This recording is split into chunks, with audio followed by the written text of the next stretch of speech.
హల్లెలూయా! దేవునికి స్తోత్రం. దేవుడైన యేసు ప్రభువారు ఈరోజు మనకు పరిశుద్ధ గ్రంథం నుంచి ఇస్తున్న వాగ్దానము 145వ కీర్తన 14వ వచనం చదువుకుందాం.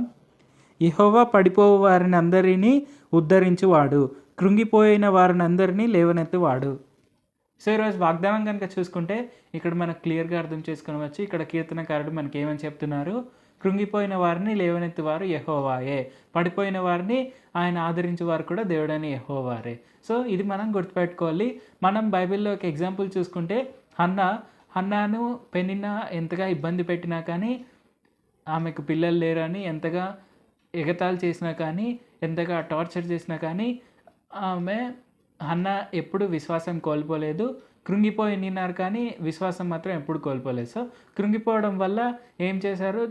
సూసైడ్ చేసుకోవడం ఇట్లాంటివి ఏం చేసుకోకుండా దేవుడైన యెహోవా వారి వద్దకు వెళ్ళారు. అంటే యెహోవా మందిరానికి వెళ్ళి అక్కడ ప్రార్థన చేశారు. సో, ఏమని చేశారు ప్రార్థన? అక్కడ కంప్లీట్‌గా ఆమె సోల్ మొత్తం అక్కడ పెట్టింది.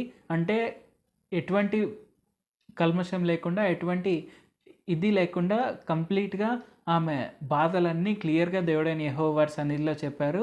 అలాగే ఏడుస్తూ ప్రార్థన చేశారు. సో, దాని తర్వాత ఏం జరిగింది?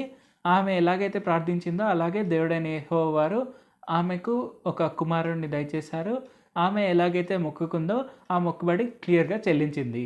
సో, సమూయేలు అనే ప్రవక్త మనకు తెలుసు. సో, ఆయన ప్రధాన యాజకుడయ్యారు. అలాగే ఆయన న్యాయాధిపతిగా ఉన్నప్పుడు సౌలు ఇంకా దావీదు వంటి గొప్ప రాజులు రావడం చూసాం. సో, దావీదు greatest of all time. So, అలాగే దేవుడైన యెహోవా వారు ఆశీర్వదించారు. సో, మన జీవితాల్లో కూడా మనము ట్రబుల్‌లో ఉన్నప్పుడు మనం ఏం చేయాలి? ప్రార్థించాలి. మనం కృంగిపోయినప్పుడు మనం దేవుడైన యెహోవా వారి సన్నిధికి, అంటే దేవుడైన యేసు ప్రభువు వారి సన్నిధికి, మందిరానికి వెళ్ళి మనం ప్రార్థించినప్పుడు మన ప్రార్థన తప్పక నెరవేరుతుంది.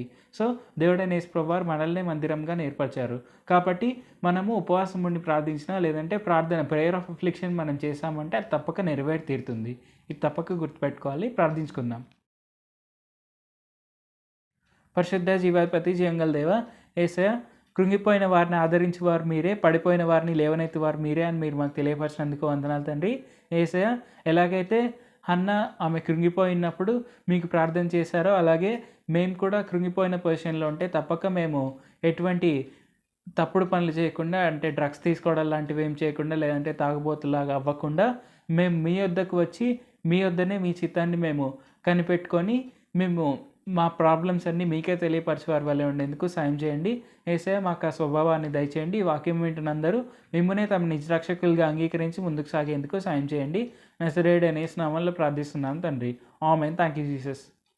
దేవుడు మిమ్మల్ని ఆశీర్వదించును గాక.